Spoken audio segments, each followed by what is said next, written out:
4.27 판문점 선언 1주년을 맞아 한반도 평화를 기원하는 손잡기 행사가 유엔 본부 앞에서 개최됩니다. 행정부가 불법 이주민이 많은 국가들에 대해 새로운 여행 제한 조치를 검토하고 있습니다. 뉴저지주가 서류 미비자를 포함한 주 내 모든 어린이들에게 건강보험 혜택을 주는 법안을 추진하고 있습니다. 트럼프 대통령의 러시아 스캔들 의혹 특검 수사 최종 보고서가 18일 의회에 제출될 예정입니다. 뉴욕에서 시내버스 무임 승차를 하는 비율이 전국 평균 2배에 달하고 있습니다. 이상은 이 시각 주요 뉴스입니다. 시청자 여러분 안녕하십니까? KBN 뉴스입니다. 4.27 판문점 선언 1주년을 맞아 한반도 평화를 기원하는 인간 띠 잇기 행사가 비무장지대에서 열리는데요. 뉴욕에서도 같은 날 유엔 본부 앞에서 손잡기 행사가 개최됩니다. 이념과 종교, 인종에 상관없이 한반도 평화를 기원하는 행사에 동포사회 참여를 당부했습니다. 지한샘 기자가 보도합니다. 작년 4월 27일 한반도 평화와 남북 화해를 위해 문재인 대통령과 김정은 국무위원장이 만난 역사적인 사건 이후 한반도는 대화와 협상의 국면에 접어들었습니다. 한국에서는 오는 4월 27일을 맞아 한반도 평화를 염원하기 위해 50만 명의 시민들이 비무장지대 전 구간을 잇는 평화 손잡기 운동을 펼칩니다. 이와 발맞춰 뉴욕 일원 동포사회도 4.27 민플러스 평화 손잡기 뉴욕 추진위원회를 결성하고 세계 평화의 상징인 유엔 본부와 남북 유엔 대표부를 종으로 잇는 평화 손잡기 운동을 개최합니다. 차주범 준비위원은 이번 행사가 특정 단체나 소속을 떠나 모든 시민이 주체가 되어 참여하는 행사라며 인종이나 연령, 성별에 상관없이 한반도 평화를 기원하는 일에 동참해달라고 말했습니다. 저희들이 이번 4.27 민평화 손잡기는 민의 힘으로써 평화를 일군다는 그런 기본 컨셉을 가지고 모든 개인이 기존의 소속단체나 직책과 상관없이 그것을 내려놓고 개인 자격으로 참여하고 있습니다. 조원태 준비위원장은 세계 평화를 상징하는 유엔 본부 앞 그리고 남북 유엔 대표부를 연결하는 손잡기 운동을 통해 한반도의 평화를 향한 시민들의 염원을 전달할 것이라며 많은 참여를 당부했습니다. 우리가 어떤 정치적 메시지를 전달하려고 하는 건 아니고 꽃하고 그다음에 이제 사람들이 쓴 민의 손편지들을 가지고 민이 이렇게 평화를 원하고 있다. 민이 새로운 시대를 원하고 있다. 이걸 전하려고 생각하고 있습니다. 4.27 민플러스 평화 손잡기 운동은 오는 27일 토요일 오후 1시 유엔 본부 앞에 위치한 다그 함마슐드 광장에서 시작되며 누구나 참여 가능합니다. 준비위원회는 행사 당일 모든 참석자들이 하늘색 상의를 착용해 평화의 메시지와 하나의 한반도를 염원하는 마음을 보여주자고 말했습니다. KBN 뉴스 지한샘입니다. 행정부가 불법 이주민이 많은 국가들에 대해 비자 면제 프로그램을 폐지하고 단기 비자 기한을 축소하는 등 새로운 여행 제한 조치를 검토하고 있습니다. 호건 기들리 백악관 부대변인은 행정부가 2년 동안 해왔듯이 비자 기간 초과 체류율을 낮추고 비자 면제 프로그램을 줄이는 것이 최우선 과제라며 미국의 납세자를 보호하기 위해 이민자 복지 규정을 형평성에 맞게 시행되도록 하는 노력도 계속해오고 있다고 말했습니다. 트럼프 행정부는 국경 폐쇄와 이민자 가족들의 분리 수용 등 극단적인 발상부터 단기 비자 초과 체류 억제책까지 강경한 추가 이민 정책을 검토하고 있습니다. 또한 망명을 원하는 이주민들이 그들의 고국으로 되돌아갈 수 없을 만큼 믿을 수 있는 위협을 가지고 있는지 면밀히 조사하기 위해 초기 인터뷰를 국경 경비요원이 진행하는 방안도 거론되고 있습니다. 아울러 망명 허용의 기준을 높이고 법원 시스템을 바꿔 망명 허가가 어렵도록 하는 방법과 불법 이민자들이 본국에 보내는 송금 상한액을 낮춰 제한하는 방안도 고려 중인 것으로 알려졌습니다.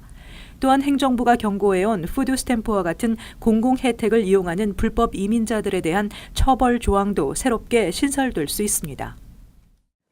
뉴저지의 어린이 중 3분의 1이 건강보험에 가입하지 않은 것으로 나타난 가운데 뉴저지주가 서류 미비자를 포함한 주 내 모든 어린이들에게 건강보험 혜택을 주는 법안을 추진하고 있습니다.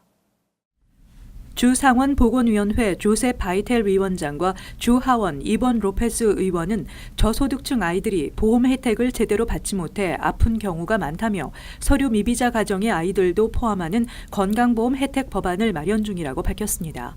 또 건강보험이 없는 이들에게 혜택을 주기 위해 주정부를 비롯해 로컬 정부와 각 지역 단체들이 나서야 한다고 강조했습니다. 현재 추진되는 법안은 저소득층 어린이들에게 보험료를 면제해 주도록 하며 저소득층이 아닌 일반 가정도 보험료를 내면 뉴저지주 메디케이드 프로그램인 패밀리 케어에 가입을 허용하며 현재 가입 90일 이후 시작되는 건강보험 적용을 가입 후 즉시 혜택을 받는 것으로 변경하는 내용입니다. 최근 발표된 조사 보고서에 따르면 뉴저지주의 약 200만 명의 어린이 중 7만 8천여 명이 건강보험에 가입하지 않았으며 주 내 전체 어린이의 3.5%가 충분하지 못한 건강보험을 가지고 있는 것으로 알려졌습니다. 인종별로는 흑인 5.1%, 히스패닉 6.3%의 어린이가 건강보험 혜택을 받지 못하고 있습니다. 또 많은 이민자 가정의 경우 건강보험이 없으며 미국 시민이 아닌 이민자의 자녀 15만여 명이 건강보험이 없는 것으로 파악되고 있습니다. 한편 바이텔 의원이 추진 중인 법안은 아직 초기 단계로 충분한 검토 후에 주의회 소관위원회에 제출될 수 있을 것으로 보입니다.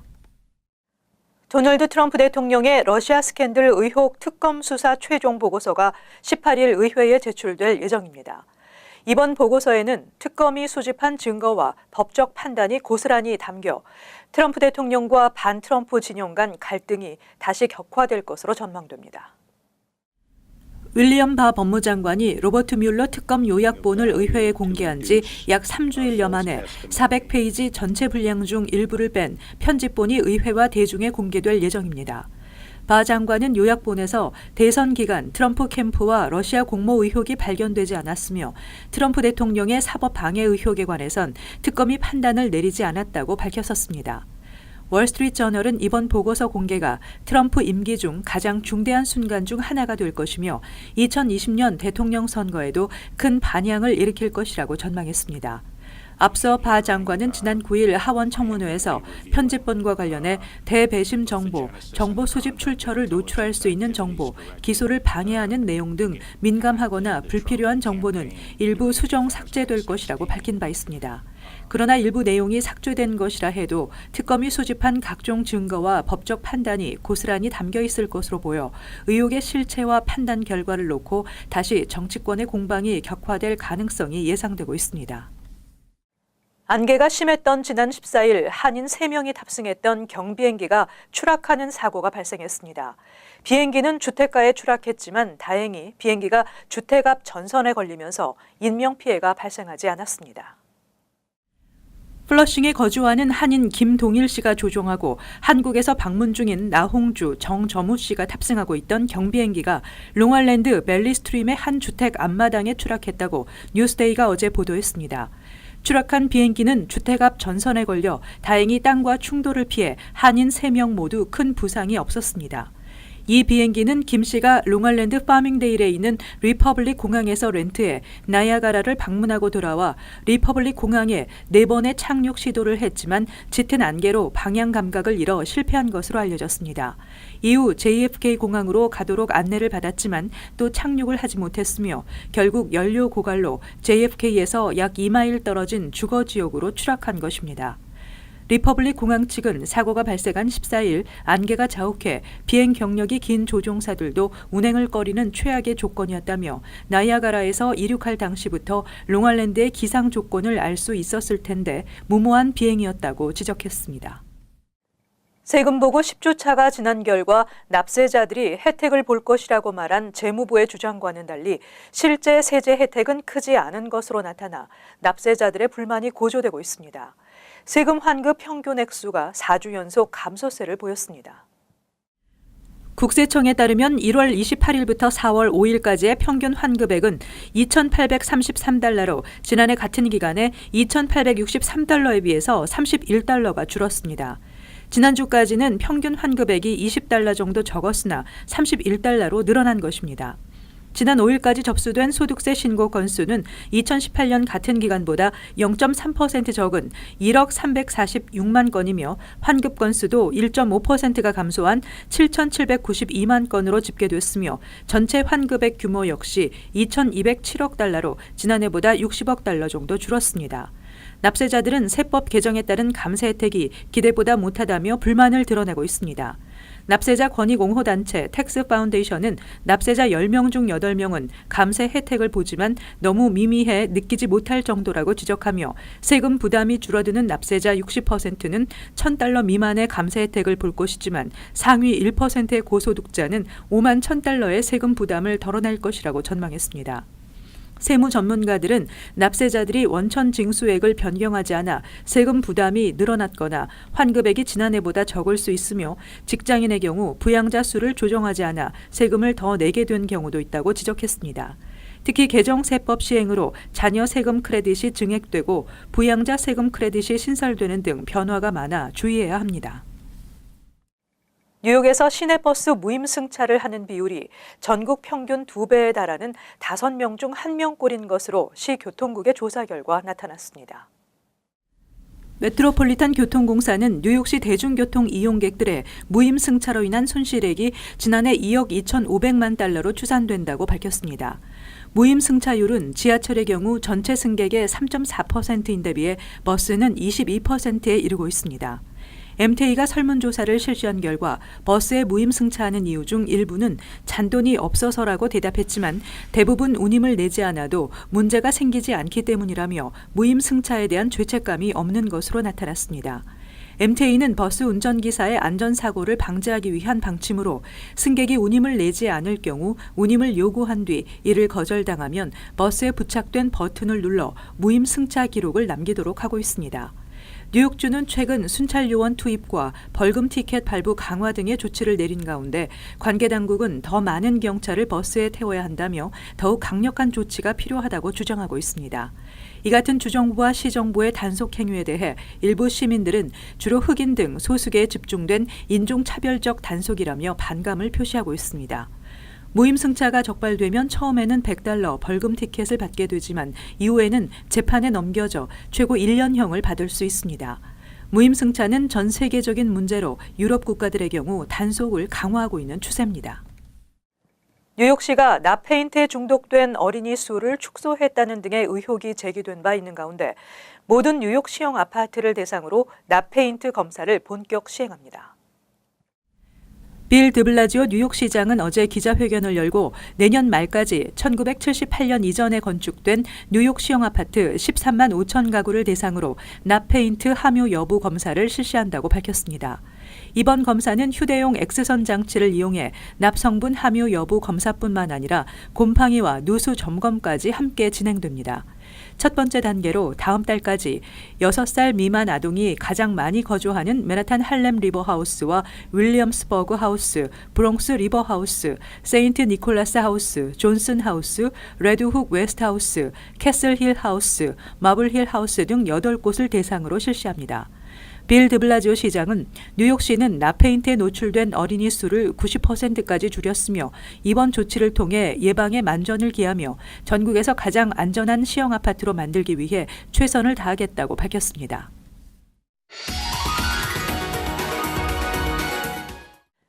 이어서 LA 지역 한인사회 소식입니다. 캘리포니아주에서 커뮤니티 칼리지 학생들을 대상으로 2년 동안 등록금 전액을 면제해주는 법안이 추진되고 있습니다. 캘리포니아 주의회 의원들은 현재 커뮤니티 칼리지 학생들에게 1년 동안 등록금을 면제해주는 법안을 2년 전 과정으로 확대 추진하는 새로운 법안 AB2를 추진하고 있는 것으로 알려졌습니다. 이에 대해 커뮤니티 칼리지 측은 이 법안을 통해 학생 모두가 경제적인 어려움 없이 고등교육을 받을 수 있는 기회가 되길 바란다고 전했습니다. 한편 새로운 법안 AB2는 캘리포니아 주 상원과 주의회의 승인을 받은 뒤 주지사의 서명을 받아야 시행됩니다. LA에서 한인들에게 정신 건강의 중요성을 알리기 위한 특별한 프로젝트가 진행 중입니다. 한인타운 청소년회관 KYCC는 LA 고등학교 학생들과 함께 각 커뮤니티에 정신건강의 중요성을 알리고 도움이 필요한 이들에게 정보를 전달하기 위한 벽화 그리기 프로젝트를 진행한다고 밝혔습니다. 벽화는 RFX1이라고 불리는 아티스트가 디자인했으며 위험에 처한 사람을 돕는 도움의 손길이 필요하다는 메시지를 담고 있습니다. 이 정신건강에 힘듦을 겪고 있는 사람들이 자연스럽게 그들의 문제들을 사람들에게 얘기해서 도움을 받을 수 있는 그런 어떠한 분위기 조성. 한편 KYCC는 LA 카운티 내 주민들을 대상으로 우울증, 불안증 등 정신건강과 관련한 상담 서비스를 무료로 제공하고 있습니다. 이어서 간추린 소식입니다. 트럼프 대통령 일가의 재산 문제를 파헤친 뉴욕타임즈와 트럼프 대통령과 성관계를 했다고 주장한 여성들에게 대통령 측이 금품을 지급한 사실을 폭로한 월스트리트저널이 올해 각각 해설 보도 부문과 국내 보도 부문 퓰리처상을 받았습니다. 또 사우스 플로리다 선 센티널은 지난해 2월 플로리다주 마조리 스톤맨 더글라스 고교에서 발생한 총기 난사를 취재 보도한 공로로 공공 서비스 부문 퓰리처상을 받았습니다. 앤드루 쿠오모 뉴욕 주지사가 뉴욕 시내에 차터스쿨 추가 설립을 촉구하고 나섰습니다. 차터스쿨은 사립학교처럼 학교 운영의 자율권을 보장하는 방식의 공교육 제도로 뉴욕주 전체 460곳 중 뉴욕시에는 235곳에 차터스쿨이 있으며 12만 3천 명 학생들이 재학 중입니다. 2007년과 2010년 두 차례에 걸쳐 차터스쿨 제한 개수를 늘렸지만 현재 5만 2,700명이 차터스쿨 대기 명단에 올라 있을 정도로 인기가 높습니다. 지난 한 해 동안 직장 내 쇼핑센터, 공원과 해변가 등지에서의 흡연 처벌 건수가 2,694건으로 집계돼 2016년에 비해 65%나 증가했습니다. 처벌 건수가 가장 많았던 지역은 브루클린 스타이브센터 하이츠로 558건을 기록했고 다음으로 브롱스 포담 사우스 229건, 맨하탄 미드타운 사우스 154건 등의 순이었습니다. 스테튼 아일랜드 아든 하이츠와 퀸즈 캠브리아 하이츠는 처벌 건수가 없었습니다. 뉴저지주 팰리세이드 파크 타운 정부가 사무국 행정 지원 업무를 담당한 파트타임 직원을 뽑습니다. 주 업무는 사무실 서류 업무와 대고객 업무, 수수료 등 수납 업무 등이며 마이크로소프트 오피스 프로그램에 능통해야 합니다. 접수는 18일까지 팰리세이드 파크 타운홀로 하면 되고 이력서와 뉴저지주 운전면허증 사본을 제출해야 합니다. 계속해서 환율과 증권 소식입니다.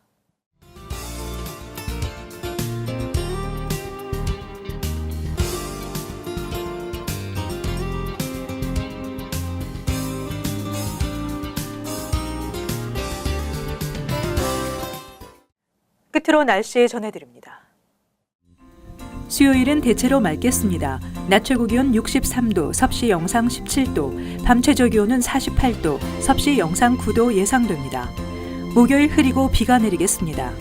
금요일 흐리고 몇 차례 소나기가 예상됩니다. 이상으로 KBN 뉴스를 마칩니다. 시청해주신 여러분 고맙습니다.